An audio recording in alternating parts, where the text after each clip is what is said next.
Hello, welcome to Dungeon Rolls Podcast. I'm your host Justin. Today we're reviewing Legend, the classic Draenei novel by author David Gemmell. This is a British heroic fantasy novel from 1984 and it's considered a cult classic.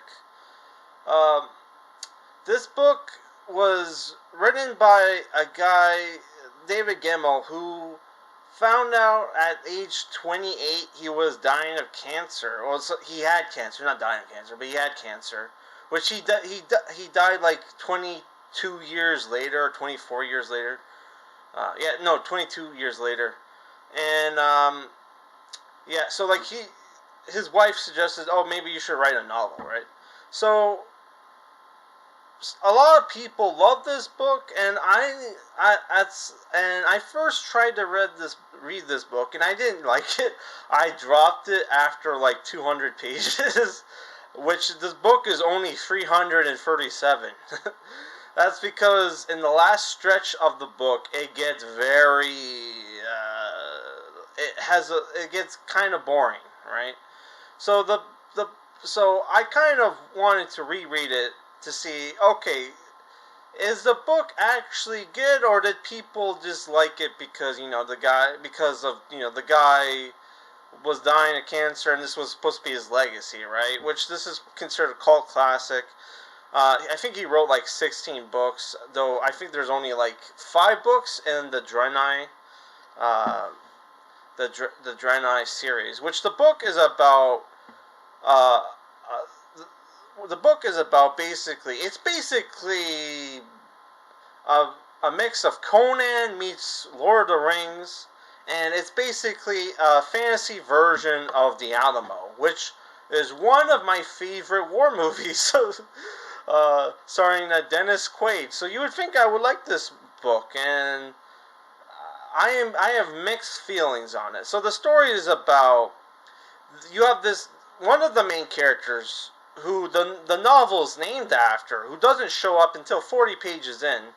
Druss the Legend, or Druss the Axeman, is a 60-year-old veteran warrior who is famous for his prowess on the battlefield, right? Who's a legendary warrior who wields a double-headed axe like this one, right? Called Snaga, who is like retired and is like, gets a message from death, like saying, hey, there's one more battle out there for you. If you go there, you'll die, but if you stay on your mountain, you'll live for another 2 score years. Sorry, 2 score years, which is a score is like 20, by the way. So that would have been 4. He would have lived to 100 years old, right? But he also got a message from his friend who's in charge of a castle called Dros Delnoch, which is like a British like fantasy. The Draenei is basically like a British like fantasy like kingdom that is democratic, and the democratic leader of the Draenei is Avalon, who's been really fucking things up lately. You have Genghis Khan in the north, who's like who conquered like 100 tribes, has an army of half a million. Half a million warriors, and decide, hey, let's cut back on military spending. Right, which is like, oh my god, that is so dumb. So what happens is the Genghis Khan, who's called Ulrich Wolf's Head, which for a guy who's supposed to be Asian, like Ulrich, come on, invades the Draenei kingdom and attacks Dros Delnoch, which is a 6-walled castle, which each wall has a different name, right? And the lord of that castle only has like 10,000 men and is dying, and the general in charge is is like is the fat nephew of Abalon, who doesn't really know what he's doing, right?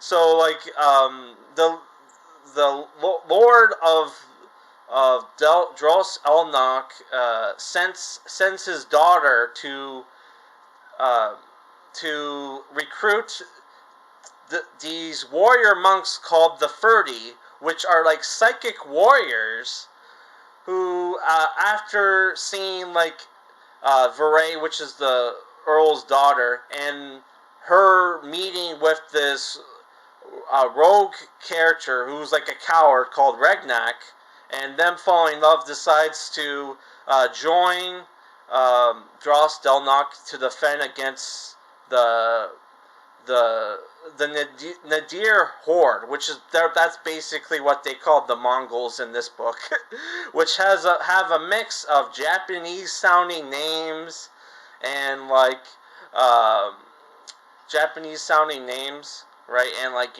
like Norse names, like and one of the characters is named Subadai, which is the which was the name of the I think the shaman from like Conan the Barbarian. If you ever, which this book I guess was written at the same time the Conan the Barbarian movie came out.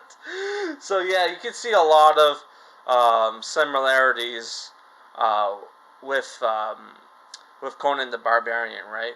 So my problem with the book, right? One, it's very. I can see why.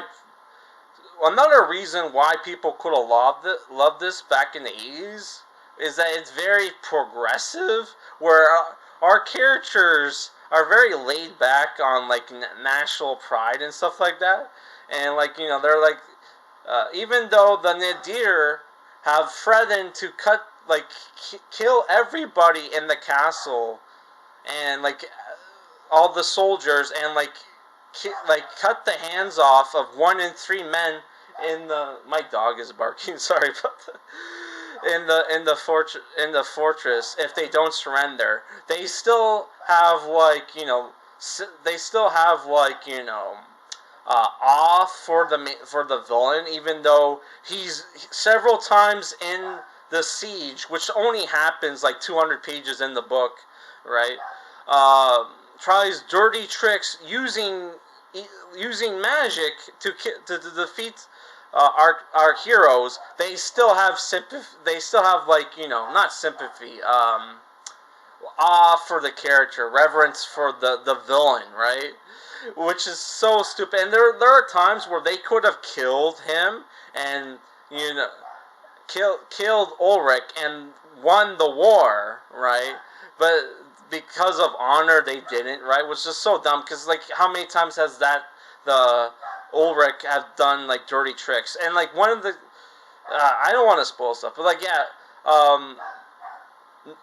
another problem I have with the book is that after like no characters die until like a couple weeks after the initial assault, and then you just get like a single page where like where after the fact he like lists all the minor characters that were killed in battle. Some of them were kind of important, not important to the plot, but like were like where you were introduced and like thought, oh, these guys are main characters, right? They're not gonna die. So I was a little pissed off at that. Wow, you just killed off all like a bunch of minor characters in one single paragraph, right? So that I kind of didn't like that.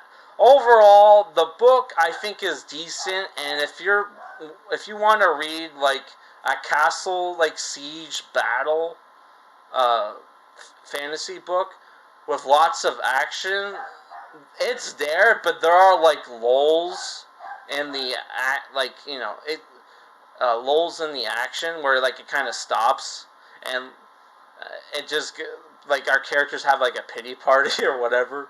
Cause I don't want to spoil the ending, but the ending is a little bullshit, and I'm not going to explain why it's bullshit, but it is a bit bullshit, and I don't want to spoil it, but yeah, it's kind of dumb. Though, if you're a fan of like if you're a fan of fantasy and battles and sieges, you might like this, but there are like some boring parts. But the book is short; it's only 337 pages, and if the plot sounds good to you, where it's a book about it's a fantasy story that's basically the Alamo, then this is for you, man. But like, if not, this book is a 5.5 out of 10. Now I gotta go see what